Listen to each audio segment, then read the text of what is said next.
It's when you're on your own.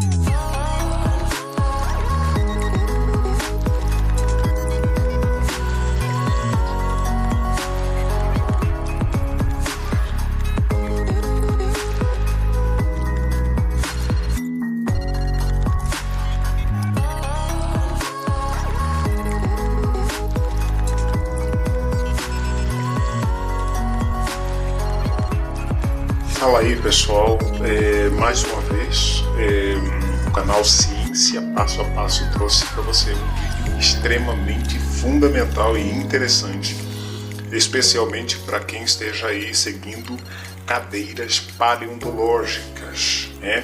Ou esteja estudando disciplinas relacionadas à paleontologia. Então vamos estudar em uma única folha, né? Toda a paleontologia, no final do vídeo eu vou deixar, né, uma imagem completa, mas você vai seguindo passo a passo e preste bastante atenção, porque mais do que a imagem é a explicação do que realmente vai acontecer em cada ponto fundamental, ok? Pois então, vamos começar. Assim, a grosso modo, a paleontologia vai ser o estudo da matéria, né? Vai ser o estudo da matéria no espaço, tendo em conta um determinado tempo, ok? Então, a palavra paleontologia tem origem em três palavras, que é palaios, que quer dizer antigo. Tem aqui a palavra ser, né, que é on, que quer dizer ser, e aí tem logos, que é tratado ou estudo. Aí você perguntaria assim, mas aqui é onto, não on. Na verdade, nós cometemos um grande erro ao não explicar isso, porque ser é on. Agora, onto é a forma composta da palavra ser, ok? Então é importante você entender esse pormenor. Então quando você escreve onto, por exemplo, se eu quiser formar uma palavra a partir de uma outra palavra ou de um radical, automaticamente isso ganha a forma composta no grego, né? Então a forma composta da palavra ser vai ser exatamente onto, ok? Mas ser somente vai ser on, ok? Você percebeu? Ok? É a mesmíssima coisa que acontece com a palavra logos, né? Que é a palavra logia lá no português, que passa para logos no grego, né? Que basicamente nós vamos falar do seguinte, que logos não é apenas tratado o estudo, né? Na verdade, a palavra logos tem 4 significados fundamentais, né?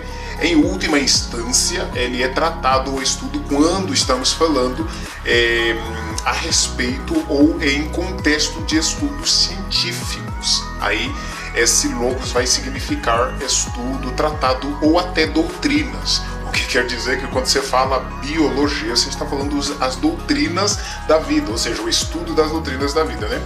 Mais ou menos por aí, mas fica mais em conta o tratado, né? Ou estudo, ok? Então, em pontos biológicos, vai ser mais ou menos assim, porque em filosofia, por exemplo, nós vamos encontrar palavras onde o logos vai ser um raciocínio lógico, ok? Vai ser um raciocínio lógico. Psicologia vai ser um discurso, vai ser uma explicação, vai ser uma palavra falada, ok? Então, mais ou menos assim. Agora, palaios ou logos são as 3 palavras que vão dar origem à palavra paleontologia, ok? E quais vão ser os objetivos da paleontologia? Bom, a paleontologia vai ter 3 objetivos fundamentais: o estudo da história, da evolução, da extinção e dos ambientes. Mas que ambientes? Desde o passado, ok? Desde o passado. É importante frisar esse ponto. A história vai estudar a história do passado, a evolução desde o passado até o presente, as extinções que ocorreram tanto quanto os processos que eles sofreram para essas extinções, ok? Então a paleontologia vai se fixar basicamente nisso. Agora, quem veio primeiro, a geologia ou a paleontologia? É importante lembrar que a paleontologia surgiu como um ramo dentro da geologia, no entanto, depois ela começou a se especializar ainda mais, vamos dizer assim, né? E a geologia, temos como pai da geologia moderna, vai ser James Hutton, que em 1795 trouxe um tratado, trouxe um tratado denominado Theory of the Earth, né, que vai ser consideravelmente a teoria da Terra, né, a teoria da Terra. Aí, mais tarde, os cientistas passaram a perceber que, os geólogos, no caso, passaram a perceber que os fósseis não eram apenas uma curiosidade geológica, mas restos reais de seres vivos. E por ter se percebido isso, então a paleontologia surge em 1822. Isso 27 anos mais tarde, ok? Então nós temos aí a paleontologia como um ponto fulcral para o desenvolvimento e estudo, né, dos fósseis, o desenvolvimento de estudos sobre os fósseis, ok? Um pouco mais fundamentalizados em organismos vivos, ok? Aí então nós temos o seguinte: o que vai ser então a paleontologia? A paleontologia vai ser o estudo dos fósseis, né? Para compreender-se a história passada, ok? História passada, aonde? No planeta Terra, claro. Mas a palavra fósseis é fósseis no grego, que quer dizer extraído da Terra. Aí você me perguntaria, né? É uma discussão que existe atualmente. Então todos os fósseis são extraídos da Terra? Essa discussão vamos deixar para as nossas próximas aulas. Hoje é apenas uma aula introdutória e fundamental para se compreender a paleontologia, ok? Então, você teria também a classificação dos fósseis, e os fósseis podem ser classificados basicamente por 4 critérios, né? De acordo com o tamanho, de acordo com a forma de preservação, de acordo com a importância científica e também de acordo com a origem, né? Então, para classificar, você precisa ter um critério de classificação, ok? Não é apenas a classificação. Então, daí você teria que os fósseis são classificados de acordo com o tamanho. Eles podem ser microfósseis, que são menores do que 2 milímetros, desculpa. Temos aí os macrofósseis, que são maiores do que 2 milímetros. Então, a partir de 2 milímetros para cima são macrofósseis, porque podem ser vistos a olhos nu. Já os microfósseis, como diz micro, são microscópicos, então não podem ser vistos a olhos nus, apenas utilizando outros elementos para sua observação, como o microscópio. Okay? E temos também os megafósseis. Os megafósseis vão ser um pouco mais gigantescos, né? Um exemplo, por exemplo, microfósseis, poderíamos falar de, deixa eu ler aqui, foramíferos, pólen, são microfósseis. Agora, falando de macrofósseis, que são um pouco maior do que 2 milímetros, falamos de conchas, falamos de ossos, falamos de folhas, tudo isso ali estamos a tratar de macrofóssil. Mas os megafósseis vão ser um pouco mais grandes, né? Por exemplo, tronco fossilizado, um esqueleto, pé de determinado animal, em estado um pouco mais complexo. Ali então nós teremos um megafóssil, né? Agora, nós também temos uma segunda maneira de classificação dos fósseis, que é a forma de preservação. De acordo com a forma de preservação, os fósseis podem ser corporais, icnofósseis e quimiofósseis. Eu acho que os nomes estão dizendo alguma coisa, né? Corporais são parte dos corpos desses mesmos fósseis, né? São encontrados, por exemplo, partes desses corpos, por exemplo, ossos, dentes, quando tratamos do encontro destas partes dos corpos, então falamos de fósseis corporais. Okay? Agora, quando nós falamos então, encontramos partes dos corpos, nós tratamos esses fósseis corpos corporais. Okay? Fósseis, esse de atividades, então temos registros de atividades que podemos ter, por exemplo, as pegadas de um determinado pode nos dar informações também paleontológicas para embasar alguma determinada informação. As tocas também, os coprólitos, podemos também denominar como fósseis, icnofósseis. Agora, quando falamos de quimiofósseis, estamos a falar de restos moleculares dessas mesmas estruturas, né? Por exemplo, os esteroides em rochas deixam suas, ou seja, nós vamos encontrar ali as estruturas moleculares que podem passar para nós uma determinada informação. Então, pode não ser visível, né? Um fóssil tal qual, então ele pode ser um fóssil por nos dar informações químicas, né? A respeito destes fósseis. Então, vai ser um tipo de fóssil. No entanto, também vamos tratar de fósseis tendo em conta a importância científica, né? A importância científica. É importante perceber isso. De acordo com a importância científica, os fósseis podem ser fósseis, esse F que temos aqui é de fósseis, né?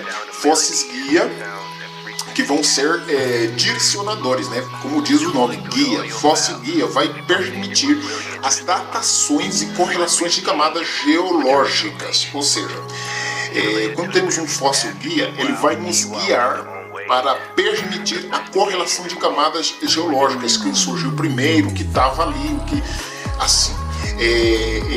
Quanto à sua datação, vão ser um guia para a datação, ok? Também temos os fósseis de transição.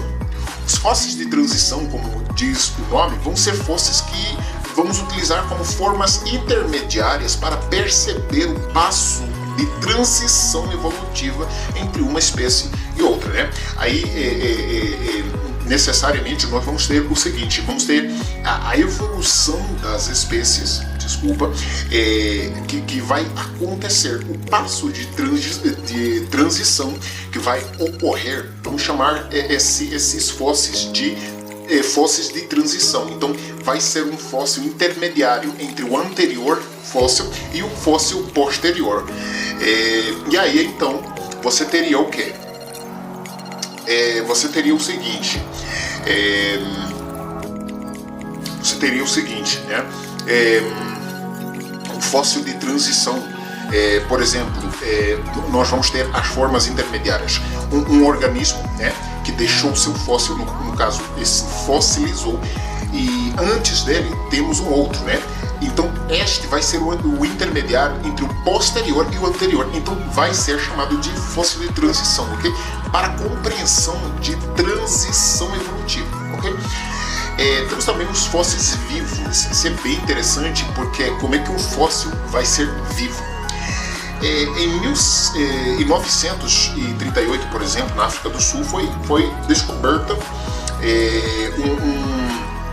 um selacanto, né? Um selacanto, eu não sei se você já ouviu falar, mas o selacanto é um tipo de peixe, de uma espécie que já fora considerada anteriormente extinta, mas em 1938 foi encontrado esse peixe, né? E aí então o que foi que aconteceu? Aí teve que se correlacionar, né? Era um fóssil, mas vivo. Fóssil porque era apenas este que fora descoberto, né? no entanto, já se considerava extinto. Só que em 1997, mais outra vez, só que em outro lugar, na Indonésia, foi descoberta um outro também, da mesma espécie, né, do mesmo tipo, um outro selacanto, né? E aí então deu-se por um fóssil vivo. Por quê? Porque ele conservava também, para além dos que eu já expliquei agora, ele também conservava a fisiologia, né, dos antigos, ou seja, de lá para cá não houve tantas mudanças, por isso tratado como um fóssil vivo, né? Um fóssil vivo, não modificou suas informações fisiológicas ou fisiológicas de tempo, mesmo que tenha passado muito tempo, né? E aí, por último, nós temos a classificação dos fósseis quanto à origem. Quanto à origem, podem ser autóctones ou alóctones. Autóctones são fósseis que viveram num determinado local e ali mesmo morreram. Então, esses fósseis são chamados de autóctones, né? Alóctones, esse halo de deslocação, quando os fósseis vivem em um determinado local, no entanto, deslocam-se ou sofrem deslocação de local por conta de algum fator ambiental ou qualquer outra coisa que seja, né? No entanto, por exemplo, se um determinado fóssil é alóctone, então percebe-se claramente de que aquele não foi um ambiente favorável para ele, sofreu uma deslocação. Então, qual fora a origem desse mesmo fóssil? Então, busca-se, né? E sabe-se por hoje que existem muitos fósseis alóctones, né? Alóctones que não viveram exatamente no local onde foram encontrados, ok? Então, são fósseis alóctones, ok? Existe mais aqui, a paleontologia se constrói ou constrói-se da paleobiologia, né? Paleobiologia, constrói-se da tafonomia, constrói-se da microbiologia, percebe? O que vai ser a paleobiologia? Bom, a paleobiologia vai ser o estudo da vida passada, da biologia do passado, né? Já a tafonomia, de grosso modo, né? A tafonomia vai ser o estudo da integração entre a biologia, no caso a vida dos seres antigos, e a geologia, que vai ser, no caso, o espaço onde estes viveram, ok? Percebe? Eu penso estar claro, né? E vamos ter também a ou seja, a biocronologia. A biocronologia, no caso, não estuda a vida somente, vai estudar o tempo paleontológico, ou seja, vai estudar a cronologia paleontológica desses seres vivos, ou seja, a sucessão dos tempos e as suas correlações com estes organismos vivos. Percebe claramente? Ok? Tá bem claro aqui.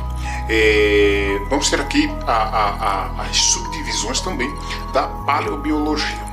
A paleobiologia vai ser subdividida, no caso, em paleozoologia, zoo de animal, e paleobotânica, né? Que, no caso, vai ser o quê? A paleozoologia vai ser o estudo dos fósseis de animais. Já a paleobotânica, a grosso modo, vai ser exatamente o estudo dos fósseis das plantas, ok? Agora, é importante também perceber o seguinte, que a paleontologia tem os seus ramos, né? E vários ramos, na verdade, mas dois são fundamentais, que é a paleoecologia, que vai estudar a relação ou as relações entre os organismos antigos e os seus ambientes, ok?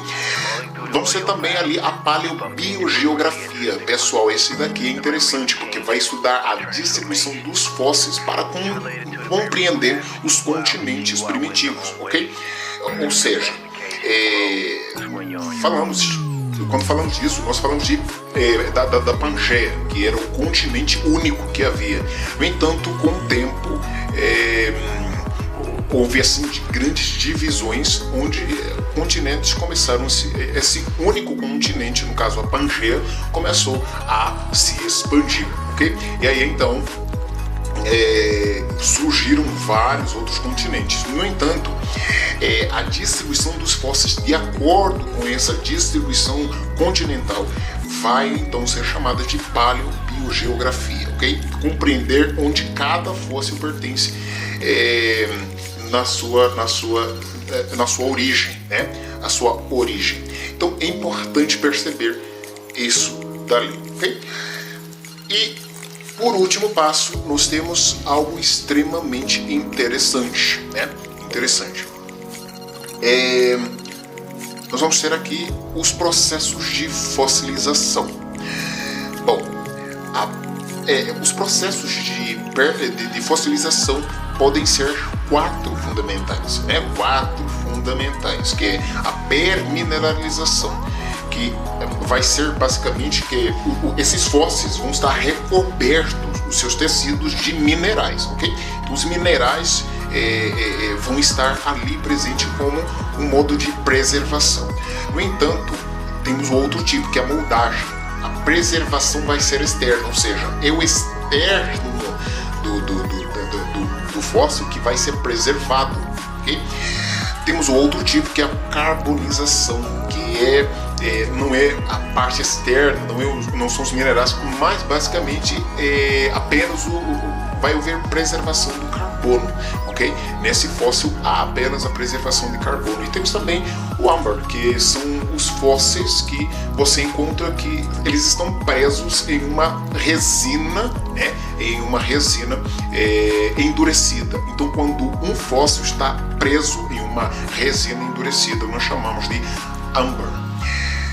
Existe também um processo de datação que a paleontologia utiliza. Por exemplo, você perguntaria como é que sabemos a idade dos fósseis? É através de 2 processos completamente fundamentais. No caso, nós temos 2 processos, né, de datação de fósseis. Um processo relativo, né, ou datação relativa, e datação absoluta. A datação relativa, ela vai acontecer, né, com base em o quê? Com base em camada geológica, né? Ela vai se basear nas camadas geológicas, né, suas idades, seu tempo, para então aí começar a fazer datações, ok? E existe também a datação absoluta, que vai utilizar os isótopos radioativos, como o quê? Como carbono 14, né? Sobre carbono 14, porque carbono 14, não carbono 13 ou 12, nós vamos falar nas próximas aulas. Mas essa é a base.